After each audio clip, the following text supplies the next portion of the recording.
Worst prison food in Brazil. Inmates struggling to survive on rotting meals. This is a story you don't want to miss. Behind the walls of Brazil's most notorious prisons, danger isn't just the gangs. It's what lands on your plate. Inmates are struggling to survive on spoiled beans, sour rice, and rotten meat, meals that can kill even before the guard's next lockdown. Before we dive in, hit subscribe and turn on notifications. The sound of clanging metal echoed through the narrow corridors of Pedrinhas prison, one of Brazil's most overcrowded facilities, located in the state of Maranhão. Morning roll call had just begun, and the guards' radios crackled with tension. Another fight had broken out in the East Wing. But this time, the chaos wasn't sparked by rival gangs vying for control, it was sparked by the food. Reports had been coming in for weeks. Inmates refused to eat the morning meal. According to BBC News 2016, trays arrived with stale beans, sour rice, and meat showing signs of spoilage.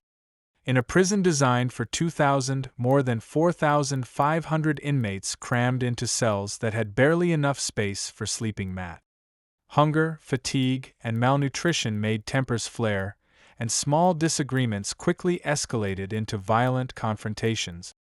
Among the prisoners, whispers traveled faster than the guards could react. "Say Neo Comer more, if you don't eat, you die," was a common refrain. Many inmates reported stomach infections, vomiting, and diarrhea after consuming the food, as documented in reports by the Brazilian National Penitentiary Department, DEPEN, 2017. Yet, despite the visible illness, the system kept distributing the same rations, repeating the cycle day after day. In the mess hall, trays slid across steel counters like conveyor belts, each meal inspected by guards only for quantity, not quality. Inmates learned to pick through the rice and beans, discarding any chunks that smelled off. Some traded portions secretly, passing rotten pieces to younger inmates or newcomers who weren't aware of the hazards. One inmate, speaking anonymously to Reuters 2017, described the food as poison dressed as lunch. The scene outside the mess hall was tense. Pedro, a composite name for a long-term inmate asterisk, leaned against the barred wall, scanning the crowd. He knew a fight would erupt if even one tray contained spoiled meat. Across the hall, two rival gang members eyed the same tray. Instead of waiting for a guard to intervene, fists flew. Within seconds, shouts and steel-on-steel noises filled the room. Meanwhile, in the administrative offices above, prison officials scrambled to address the complaint. Food suppliers were underfunded and often late. Refrigeration units had broken months ago, leaving meat and dairy to spoil before reaching the trays. According to Human Rights Watch 2018, Brazil's underfunded prison system routinely failed to provide sufficient or safe meals, especially in northeastern facilities like Pedrinhas. The conflict escalated into a full-blown cell block riot, with inmates barricading themselves and throwing trays across hallways. Guards called in reinforcements, but they were wary. The last time a riot had broken out over food in 2014, 2 inmates had died and dozens were injured. Hunger had become a weapon, as dangerous as any gang knife or homemade shiv. By noon, the prison yard was eerily quiet, punctuated only by the groans of those too weak from malnutrition to participate. In one corner, Carlos, another composite inmate asterisk, tried to eat what little remained, a bowl of sour beans that smelled sharply of ammonia. He paused, holding the spoon inches from his mouth, weighing the risk of illness against the gnawing hunger. Across the yard, others watched, some praying for the distribution of emergency rations promised by officials, though they knew such promises were rarely kept. As the sun began to set, the guards tallied the damage. Broken benches, discarded trays, and small fires marked the yard. For those inside, food had become more than sustenance, it was a symbol of neglect, a spark for violence, and a daily test of survival. And as whispers of impending inspection circulated, every inmate wondered, Would the next meal be just as rotten, or would it finally bring another outbreak, another fight, or worse? The tension lingered long after the day ended. Outside, journalists and human rights advocates had begun collecting testimonies, their notebooks filled with the same chilling stories. Brazil's prisons were failing to feed their people, and failure in this context meant danger, illness, and death. The unspoken reality was clear. The war inside the walls wasn't just between gangs, but between survival and the system itself. And just as the night descended, a guard's radio crackled with another message. A new shipment of food had arrived. Yet again, rumors suggested it was rotten before it even reached the cells. What would happen tonight? Only the next chapter could reveal the consequences. Hunger, gangs, and escalating violence. Before we continue, hit subscribe and turn on notifications. The chaos inside Brazil's prisons is far from over. Hunger has become a weapon. The same rotten meals that sickened inmates now fuel a silent war. Rival gangs battling not just for territory, but for scraps of food that could mean survival. In a prison already packed beyond capacity, the smallest spark can ignite deadly riot. By early morning, the aftermath of the previous day's mess hall riot was still visible. Broken benches, discarded trays, and bloodstains marked the east wing of Pedrinhas prison, one of Brazil's most overcrowded facilities. Guards were exhausted and on edge. Each shift started with the same anxiety. Who would fight today, and would the next meal spark another outbreak? According to Human Rights Watch 2018, Pedrinhas frequently experienced riots caused not only by gang conflicts but also by malnutrition and substandard food distribution. Inside the cells, Pedro surveyed the aftermath. He knew the gangs were watching every move. In Brazil's prisons, gang allegiances dictate survival.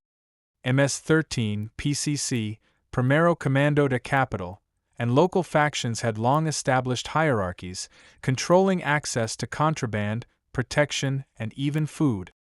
If an inmate refused to follow the gang's unspoken rules, he risked assault, deprivation, or death. Hunger, it seemed, was another tool in the hands of these gangs. The morning meal arrived, a meager portion of stale beans, overcooked rice, and a thin slice of meat that smelled sour.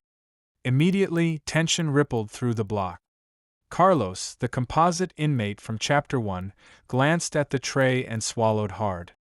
A group of inmates from a rival gang spotted him hesitating. According to Reuters 2017, fights over insufficient or spoiled meals were common in northeastern prisons. One small misstep could escalate into a violent confrontation within seconds. The first blow was struck when a tray slipped off the table, either by accident or intentional provocation.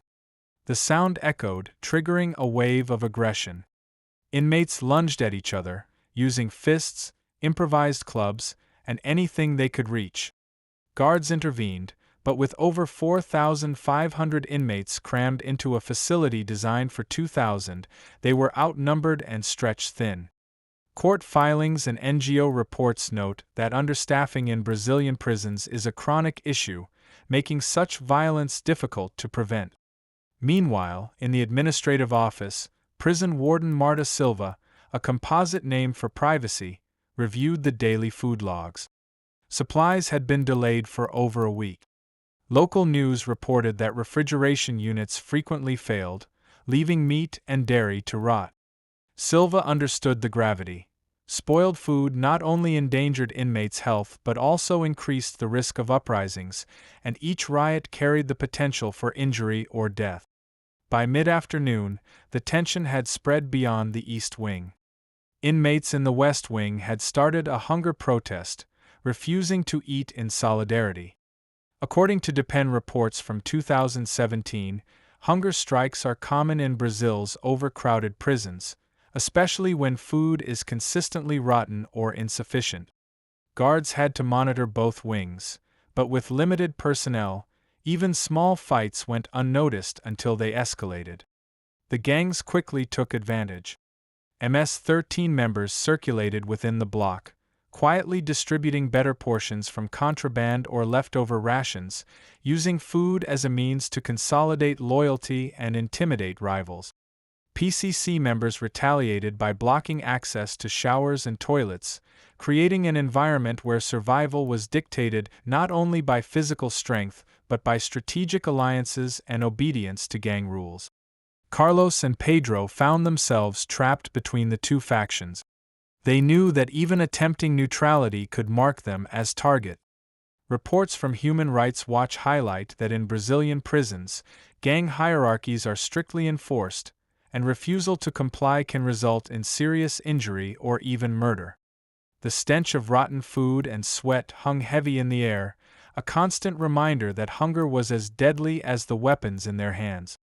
As night fell, silence returned, but it was a tense, fragile calm. The yard had been cleared, minor injuries patched up, and trays removed. Yet the fear lingered. According to local news coverage, Pedrinhas and other overcrowded prisons frequently experience repeat incidents of riots and assaults, many directly linked to the poor quality of meals. The underlying truth was inescapable: food in these prisons was more than nourishment, it was leverage, threat, and weapon all at once. A sudden commotion outside the cell block drew attention. A truck had arrived, allegedly carrying a new batch of rations. Inmates gathered near the entrance, hoping for something edible, but rumors quickly spread. The shipment was already spoiled, and the gangs were plotting how to divide it. Pedro and Carlos exchanged a grim look. The tension was far from over. The next day would decide who survived, who fell victim to gangs, and who would pay the price for the prison system's neglect. Investigation and administrative strain. Before we continue, hit subscribe. What happens next shows how neglect can turn a prison into a ticking time bomb. Hunger is just the beginning. Now, prison administrators and human rights inspectors are stepping in to investigate, but with gangs controlling the blocks, every attempt at oversight risks igniting further violence. In a place where survival depends on control, even officials are in danger.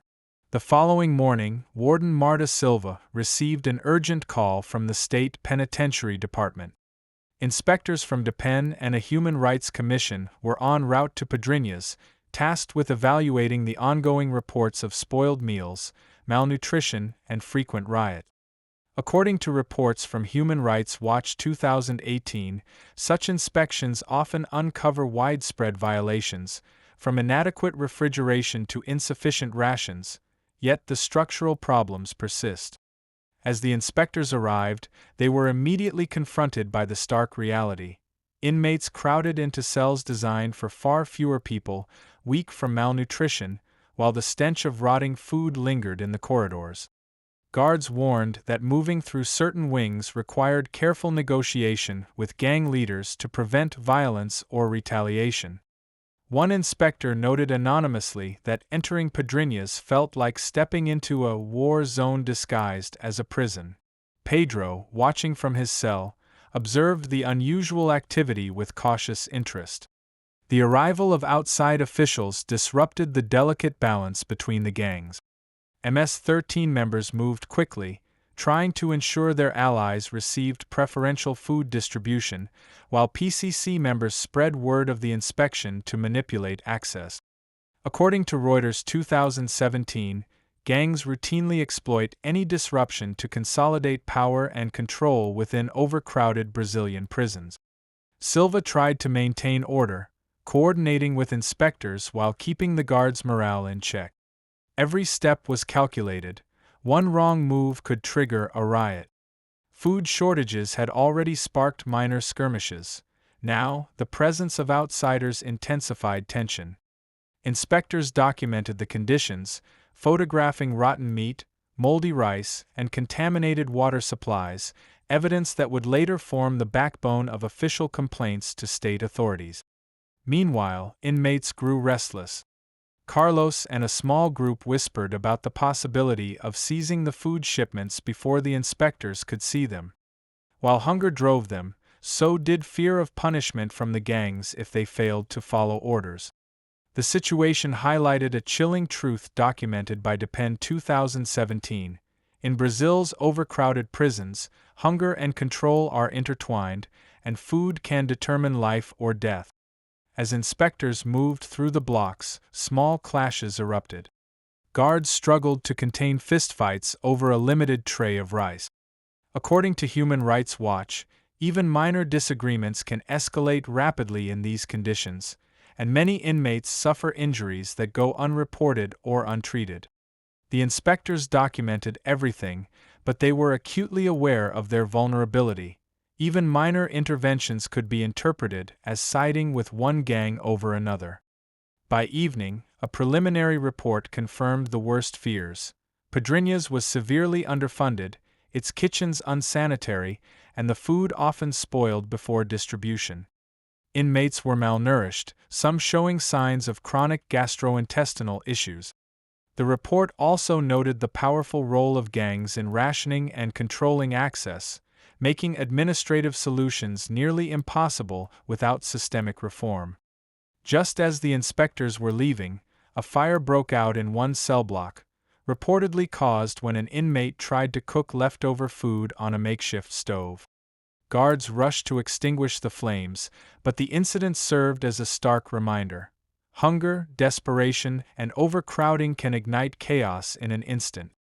Pedro and Carlos watched from their cell, realizing that survival depended not just on strength, but on navigating the fragile alliances that now controlled every meal, every move, and every ounce of power inside the prison walls. The riot erupted. Before we continue, hit subscribe. What happens next exposes how hunger can ignite chaos. A single rotten meal has the power to turn overcrowded cells into a battlefield. Tensions between gangs and exhausted guards explode into violence, and for inmates trapped inside, survival becomes a desperate gamble. Tonight, Pedrinhas prison will show just how deadly neglect can be. By late morning, the fragile calm in Pedrinhas prison shattered. News of the inspectors' findings had spread through the blocks, angering inmates who already struggled on meager, spoiled rations. According to Human Rights Watch 2018, Brazilian prisons like Pedrinhas have repeatedly faced riots triggered by food shortages or poor quality meals. The moment came when a delivery of allegedly rotten meat arrived, sparking immediate unrest. Pedro noticed the first warning signs. Groups of inmates began shouting across the narrow corridors, fists clenched, voices rising above the usual background noise of clanging doors and distant shouting. MS-13 members surged toward the food distribution point, attempting to secure the best portions, while PCC factions and unaffiliated inmates blocked passage, turning the hallways into choke points.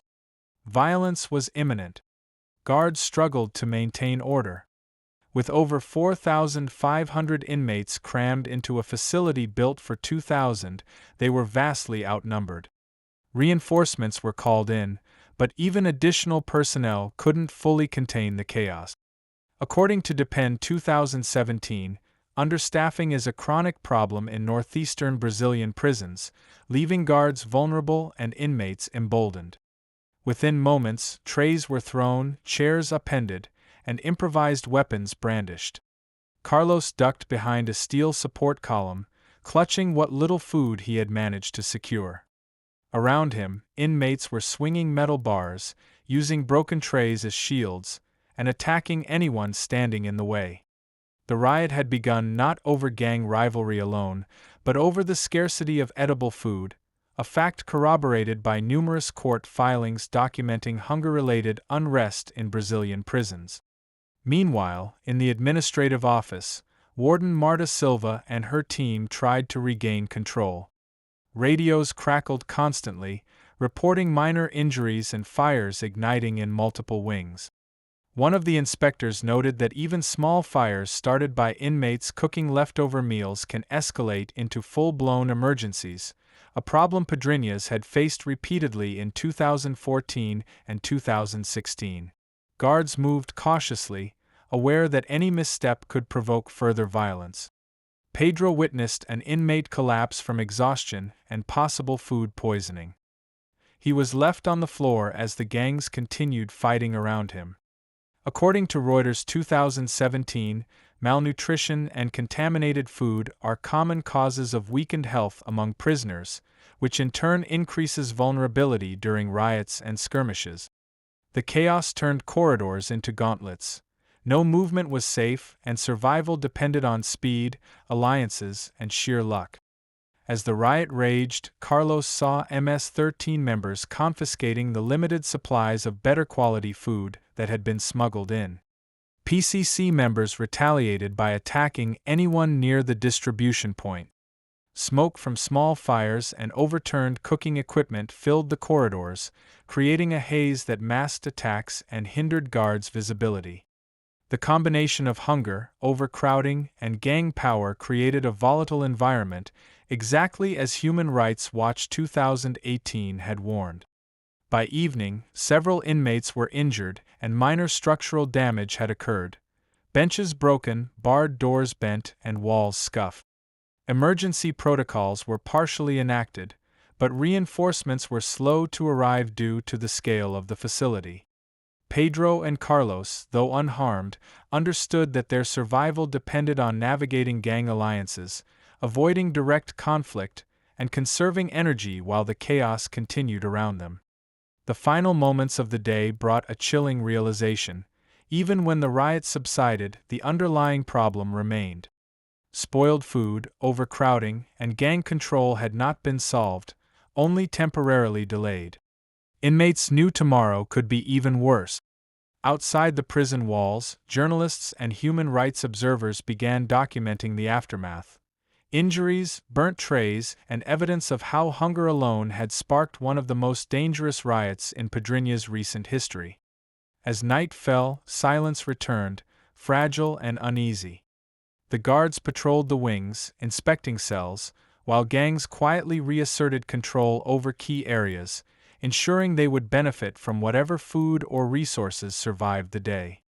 Pedro and Carlos lay awake, knowing that in Pedrinhas prison, every meal, every move, and every alliance was a gamble with life or death stakes. Emergency response and international scrutiny. Before we continue, hit subscribe. The chaos inside Brazil's prisons is attracting global attention. Hunger, overcrowding, and gang violence have escalated into life-threatening riot. Emergency crews scramble, international human rights organizations investigate, and inmates are caught in a system that seems incapable of keeping them alive. Tonight, Pedrinhas prison faces consequences that extend far beyond its walls. By early morning, the aftermath of the riot was still being assessed. Medical teams were called to treat dozens of injured inmates. According to Reuters 2017, Brazilian prisons frequently struggle to provide adequate medical care, particularly during riots. Many injuries were minor, but some were severe: lacerations from improvised weapons, burns from overturned cooking equipment, and sprains caused by frantic attempts to flee the chaos. Pedro and Carlos witnessed several prisoners being carried to the infirmary, their faces pale and eyes wide with fear. Prison authorities struggled to restore order. Reinforcements had arrived from nearby facilities, but with such extreme overcrowding, containment proved difficult. DEPEN reports highlight that prisons in Maranhão and other northeastern states are among the most understaffed in Brazil, leaving guards to face thousands of inmates without adequate support. The riot had left corridors littered with broken furniture, overturned trays, and the lingering stench of spoiled food, a grim reminder of the daily hardships that fueled the violence. International human rights organizations began to take notice. Human Rights Watch 2018 issued statements condemning the conditions at Pedrinhas, citing both overcrowding and malnutrition as catalysts for violence. Journalists from major outlets reported from outside the prison, interviewing released inmates and families. The images were alarming: rotted trays, moldy rice, and meat spoiled beyond recognition. These reports confirmed that the issues inside the prison were systemic, not isolated incident. Inside the cells, Pedro and Carlos remained cautious. The gangs had regained control after the riot, quietly reasserting their hierarchies. MS-13 members distributed the few safe meals among loyal followers, while PCC factions moved strategically to assert influence over unsupervised areas. Hunger and scarcity had become weapons, and those who failed to comply with gang rules risked assault, deprivation, or worse, as documented by Depend 2017. Emergency measures were implemented. Temporary lockdowns, rationed meals, and limited visitation. Yet the core problems, underfunding, spoiled food, and insufficient staff, remained unresolved. Guards reported that morale was at an all-time low, and inmates understood that even minor mistakes could trigger another outbreak of violence. According to news reports, riots in northeastern Brazilian prisons often repeat in cycles, largely due to systemic neglect rather than isolated incidents. The warden, Marta Silva, conducted a briefing for Depend inspectors. She acknowledged the food supply chain was failing, refrigeration units had broken, and oversight was inadequate. International observers noted that while some measures were in place, the structural challenges, extreme overcrowding, gang influence, and lack of nutrition, could not be solved quickly. The inspectors documented everything carefully, knowing these reports might prompt state or federal intervention. Meanwhile, inmates continued to strategize survival. Pedro and Carlos calculated their moves carefully, knowing that visibility could attract gang retaliation. Hunger drove desperate behavior, and every meal, every interaction, and every decision carried risk. The international scrutiny and media attention had added pressure, but for inmates inside Pedrinhas, daily survival remained the immediate concern, not reforms that might take months or years. By nightfall, the prison yard was calm but tense. Fires had been extinguished, injured inmates stabilized, and the gangs had restored a semblance of order. Yet every corner of the facility still bore evidence of chaos: broken doors, burned trays, and the lingering smell of spoiled food. Officials outside the prison recognized that hunger had been the spark for systemic failure, and that without urgent reform, the next riot was not a question of if, but when. The day ended with a chilling reminder. Even in the shadow of global attention and investigative oversight, Pedrinhas prison remained a place where survival was dictated not by law or authority, but by hunger, fear, and the control wielded by the most ruthless inmates. Pedro and Carlos knew the coming days would demand vigilance, cunning, and caution. Their next meal could be a lifeline or a trap. Investigations and gang manipulation. Before we continue, hit subscribe. The chaos is far from over. Inspectors, officials, and human rights observers are now inside the walls, but gangs still control the prison from within. Every move is watched, every decision exploited. In Pedrinhas, even reform efforts can become a weapon, and the battle for survival is as much about cunning as it is about strength. The morning sun filtered through the narrow bars of Pedrinhas prison, casting long shadows across the overcrowded cells. Outside, Depend inspectors moved systematically, documenting damaged infrastructure, spoiled meals, and evidence of the previous day's riot. According to Human Rights Watch 2018, inspectors found moldy food, broken refrigeration units, and overcrowded cells that exceeded capacity by more than 200%, conditions that directly contribute to unrest and health crises. Warden Marta Silva led a briefing with her administrative team. New guidelines were being implemented: stricter supervision of food distribution, temporary lockdowns for high-risk blocks, and reassignment of guards to the most volatile areas. However, she knew these measures were only temporary fixes.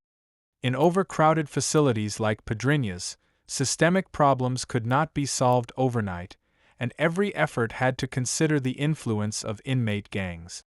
Inside the cells, gang leaders observed the inspectors' movements carefully. MS-13 members whispered instructions to loyal followers, directing them to manipulate access to food and other scarce resources. PCC factions did the same in other wings.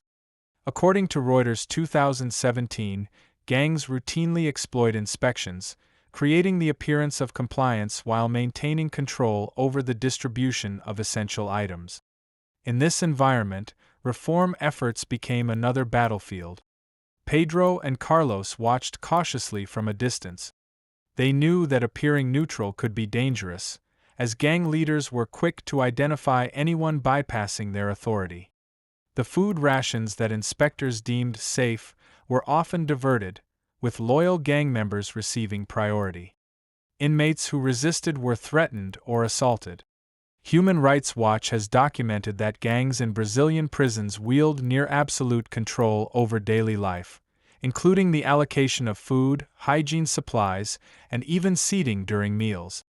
During the inspection, one of the food suppliers arrived late, delivering another batch of spoiled meat. Panic erupted immediately among inmates, who were hungry and desperate. Minor skirmishes began almost immediately, but guards intervened quickly to prevent escalation.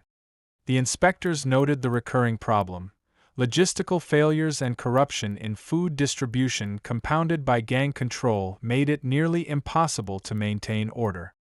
Silva and her team realized that any meaningful reform would require cooperation with external authorities, additional funding, and increased staffing.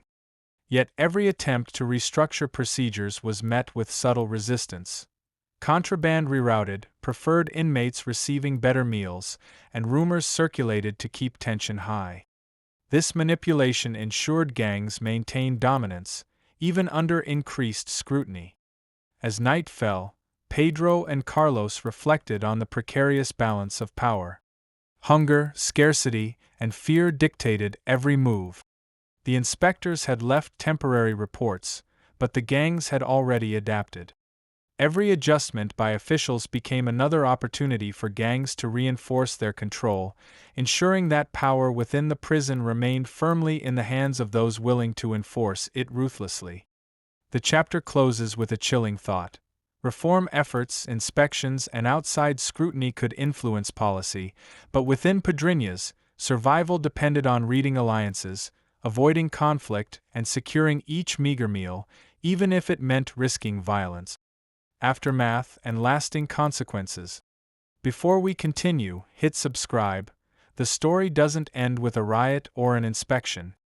In Pedrinhas prison, survival is a daily struggle, and even reform efforts cannot undo years of neglect.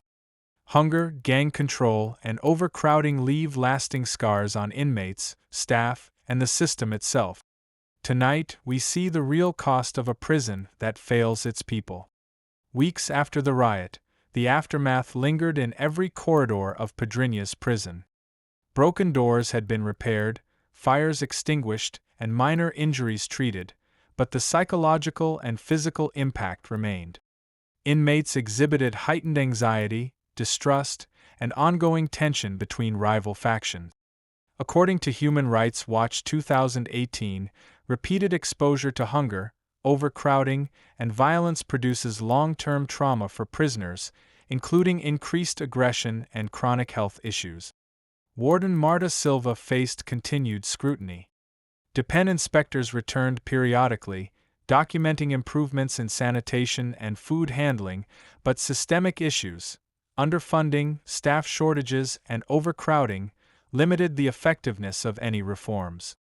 News outlets reported that while some improvements were made, most inmates continued to receive substandard or insufficient meals, leaving them malnourished. This reality mirrored findings from Reuters 2017, which highlighted that hunger in Brazilian prisons often sparks further unrest and perpetuates cycles of violence. Inside the cells, gang leaders had fully reasserted control. MS-13 and PCC members dictated the distribution of food, ensuring loyalty while punishing dissenters. Pedro and Carlos observed this from their cells, understanding that the hierarchy within Pedrinhas was not determined by official rules but by strength, cunning, and control over survival resources. Human Rights Watch and DEPEN reports confirm that gangs often exploit food scarcity to maintain influence over inmate populations, a dynamic unchanged despite inspections. Medical reports revealed a chilling pattern. Chronic malnutrition had caused gastrointestinal illnesses, weakened immune systems, and long-term physical damage for many inmates. Cases of untreated infections and stomach disorders were common. Some inmates had lost significant weight, and mental health issues, including anxiety, depression, and heightened aggression, were widespread. These consequences illustrated the systemic failure of Brazil's prison system, which, despite reform attempts, had failed to protect those in its care. Family members of inmates voiced concern over continued neglect. Interviews documented by BBC News 2016 revealed that families feared their loved ones were at constant risk from both hunger and gang violence. Despite media coverage, advocacy, and temporary measures by prison officials, the reality remained that inmates were caught in a cycle: malnourished, overpopulated, and subject to gang control, with little hope of consistent safety or adequate nutrition. International attention intensified. Reports by Human Rights Watch 2018 and coverage from global media outlets highlighted Pedrinhas as a stark example of Brazil's failing prison system. Advocates called for systemic reform, increased funding, independent oversight, and mechanisms to ensure that food distribution and healthcare met basic standards.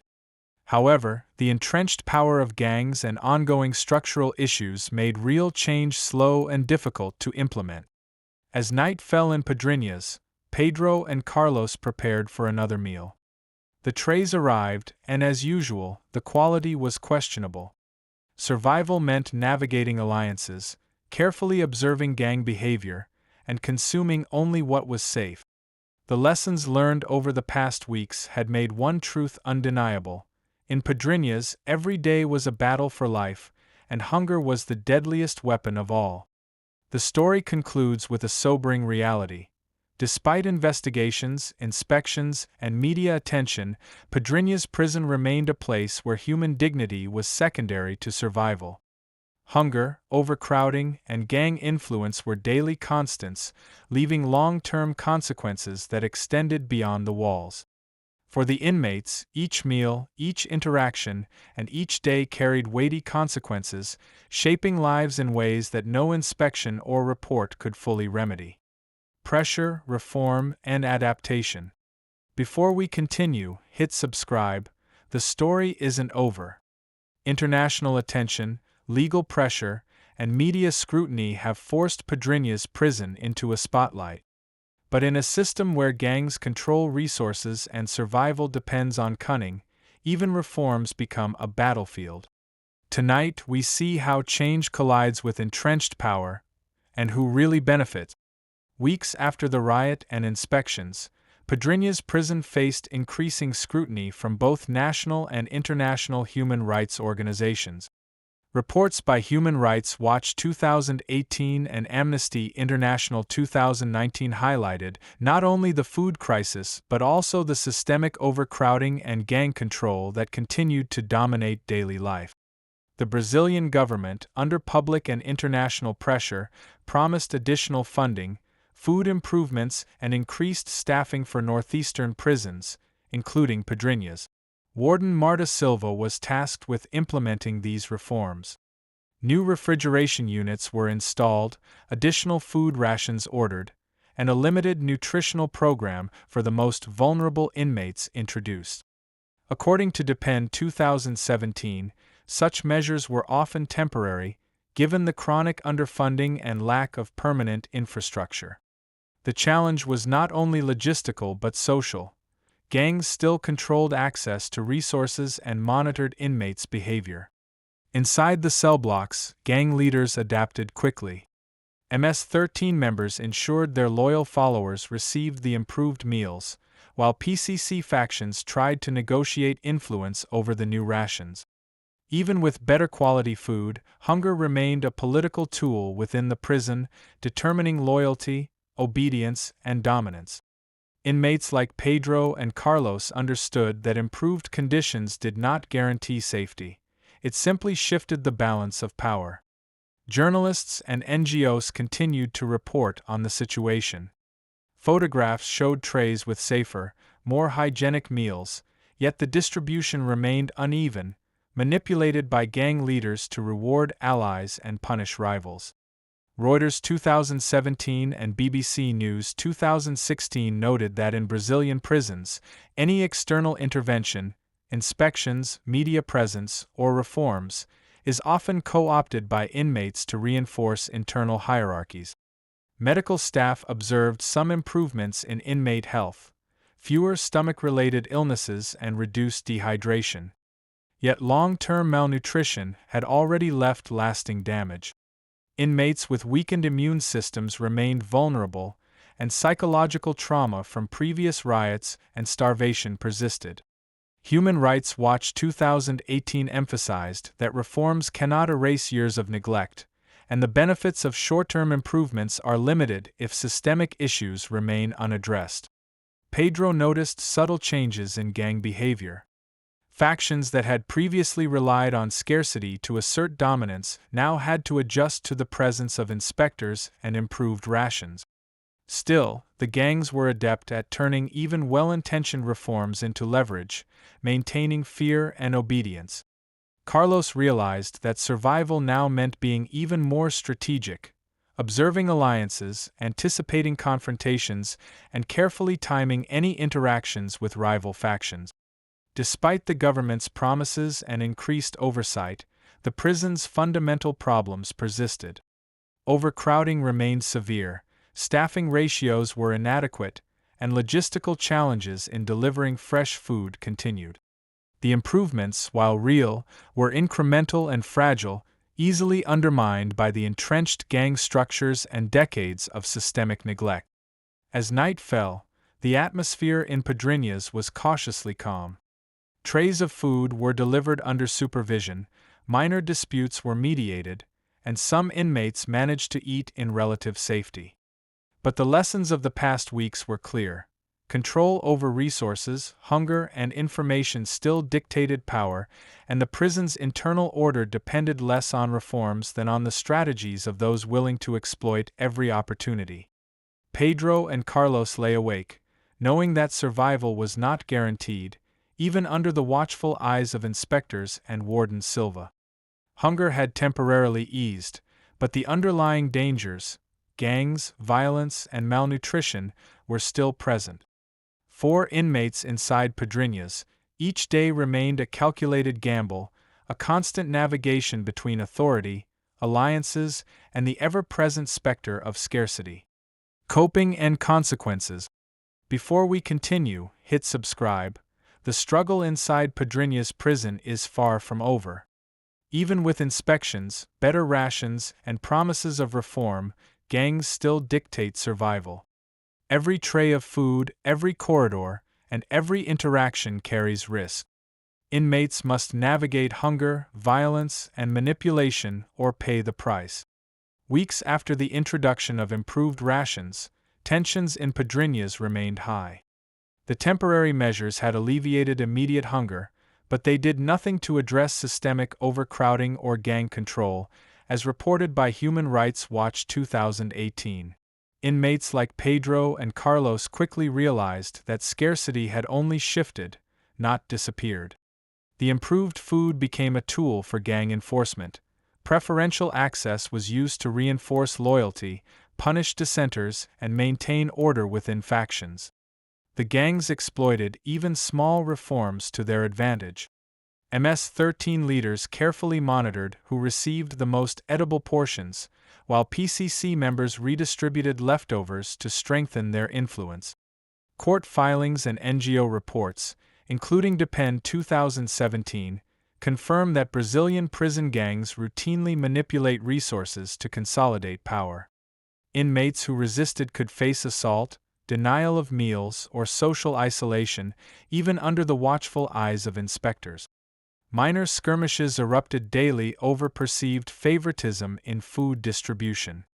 Pedro observed younger inmates being coerced into following gang orders to secure safer meals. These dynamics created a fragile and dangerous ecosystem where physical strength, cunning, and loyalty dictated survival. According to Reuters' 2017, hunger-fueled tensions often lead to repeated incidents of violence, even after reforms are introduced. Meanwhile, prison staff and inspectors struggled to enforce fairness. Warden Marta Silva implemented rotation systems for food distribution and increased supervision during mealtimes. However, the sheer size of the population, over 4,500 inmates in a facility built for 2,000, made comprehensive monitoring impossible. Reports from Human Rights Watch 2018 emphasize that overcrowding severely limits the effectiveness of administrative measures, leaving inmates vulnerable to gang control. Carlos discovered a small strategy to cope, forming discreet alliances outside the major gangs. These alliances allowed access to better portions without openly opposing MS-13 or PCC leaders. Though risky, such tactics provided a measure of stability. Yet the underlying danger remained. Any misstep could provoke retaliation, from stolen food to physical violence. Medical staff reported mixed results. Some inmates showed improvement in nutrition and hydration, but many still suffered chronic gastrointestinal issues and weakened immunity. Long-term effects of malnutrition, fatigue, reduced cognitive function, and increased susceptibility to disease persisted, demonstrating that short-term reforms were insufficient. According to Amnesty International 2019, such conditions have lasting health consequences for inmates in overcrowded and underfunded prisons. By nightfall, the yard remained tense. Guards patrolled cautiously while gangs quietly reasserted influence. Pedro and Carlos shared a sparse meal, silently observing the hierarchy in play. Every interaction, every morsel of food, and every movement carried consequences. Despite outside scrutiny, inspections, and minor reforms, the prison ecosystem remained intact. Power rested with those who could manipulate scarcity, enforce rules, and survive the chaos. The day ended with a sobering reality. Even improvements intended to reduce suffering could be co-opted by gangs, perpetuating cycles of violence, hunger, and fear. The inmates had learned to survive by reading alliances, rationing resources, and avoiding conflict, yet the systemic failures that had triggered the riots in the first place had not been resolved. For Pedro, Carlos, and thousands like them, survival in Pedrinhas remained a daily negotiation between hunger, fear, and power. Lasting impact and harsh realities. Before we conclude, hit subscribe. The story of Pedrinhas prison is far from over. Hunger, violence, and systemic neglect leave scars that last long after the riots end. Even with inspections and minor reforms, the prison ecosystem remains controlled by gangs, and survival continues to depend on cunning, alliances, and sheer luck. Tonight, we reveal the true cost of neglect. Months after the riots, Pedrinhas prison remained a place of tension and fragile control. The minor reforms introduced after international scrutiny, improved refrigeration, slightly better rations, and temporary lockdowns, provided short-term relief but did not address the root causes of the crises. Overcrowding persisted, staff-to-inmate ratios remained dangerously low, and gangs continued to manipulate food and resources to assert dominance. According to Human Rights Watch 2018, these structural issues are common across Brazil's northeastern prisons and are major contributors to repeated violence. The impact on inmates was profound. Chronic malnutrition and repeated exposure to violence had left lasting physical and psychological damage. Medical staff reported ongoing gastrointestinal issues, weakened immunity, and high rates of anxiety, depression, and aggression among prisoners. Even those who survived the riots and gained access to slightly improved meals were not fully recovered. Reports from Amnesty International 2019 emphasize that systemic neglect in prisons can have lifelong consequences for inmates, including ongoing health problems and trauma. Gangs remained the ultimate authority inside the prison. MS-13 and PCC leaders dictated the allocation of resources, monitored behavior, and ensured compliance. For inmates like Pedro and Carlos, navigating these hierarchies became a daily strategy for survival. Despite the presence of inspectors and media attention, the entrenched power of gangs meant that systemic reform was still insufficient to protect inmates from hunger, intimidation, and violence. The prison administration recognized the limitations of their interventions. Warden Marta Silva continued to advocate for more funding, increased staffing, and better infrastructure, but bureaucracy and political obstacles slowed progress. According to Depend 2017, temporary measures often fail in facilities like Pedrinhas because they do not address chronic overcrowding, insufficient medical care, and the social power dynamics established by gangs over decades. Families of inmates remained deeply concerned. Interviews documented by BBC News 2016 highlighted fears that even when food and safety improved marginally, gang influence and systemic neglect could still endanger their loved ones. Inmates were left to survive by forming strategic alliances, avoiding conflicts, and carefully navigating the distribution of food and other essentials, skills learned through necessity, not choice. By the end of the day, the prison yard was quiet, but the lessons of survival lingered. Every meal, every corridor, every interaction remained a potential source of danger. Hunger was no longer simply a matter of nutrition, it had become a tool of control, a measure of power, and a weapon wielded by those willing to enforce it. Pedro and Carlos, like many others, continued to endure each day with caution, calculation, and awareness that safety was never guaranteed. The final reality was clear. Despite inspections, minor reforms, and international scrutiny, Pedrinhas prison remained a symbol of systemic failure. Overcrowding, malnutrition, and gang control ensured that inmates faced daily challenges that extended beyond mere survival. Their dignity, health, and lives were constantly at risk. The cycle of neglect, hunger, and violence persisted, leaving a lasting impact not only on the prisoners but also on families, staff, and the public perception of Brazil's prison system. As night fell, silence enveloped the facility, but it was fragile and temporary. The threats that existed in every corner, the hunger, the gangs, the fear, remained, a haunting reminder that systemic neglect cannot be erased overnight. The story of Pedrinhas prison ends here, but for its inmates, the struggle for survival continues every day.